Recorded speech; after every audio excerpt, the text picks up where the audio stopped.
ராஜநாகம் ஓபியோபாகஸ் Hannah என்ற அறிவியல் பெயரால் அறியப்படுகிறது. இது உலகின் மிக நீளமான விஷமுள்ள பாம்பாகும். இது ஆசியாவை பூர்வீகமாக கொண்டுள்ளது. பொதுவாக இந்திய துணைக்கண்டம், தென்கிழக்கு ஆசியா மற்றும் தென் சீன பகுதிகளில் இவை காணப்படுகிறது. இவற்றின் உடலில் காணப்படும் சிறப்பான உறுப்பு எதுவெனில் தலையில் இருக்கும் ஒரு விரியக்கூடிய தசையாகும். இவை தாக்கும் போதோ தற்காப்புக்காகவோ அவற்றை விரிக்கும்.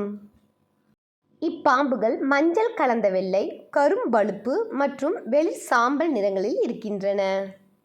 இவை அவற்றின் இரையை 90 மீட்டர் தூரத்தில் இருந்தே பார்க்க முடியும். ஏனெனில் அவற்றின் கண்கள் மிகவும் கூர்மையாக இருக்கும். இவை பொதுவாக காடுகள், புதர்கள் மற்றும் சதுப்பு நிலங்கள் போன்ற இடங்களில் வாழ்கின்றன. மற்ற பாம்புகளையே உணவாக உண்ணும். அதனால்தான் இதற்கு பாம்பு உண்ணி என்ற பெயரும் உண்டு. சில நேரங்களில் ஆப்பிரிக்க கருப்பு மாம்பா பாம்புகளை விட இதன் நஞ்சு 5 மடங்கு அதிக வீரியம் கொண்டிருக்கும்.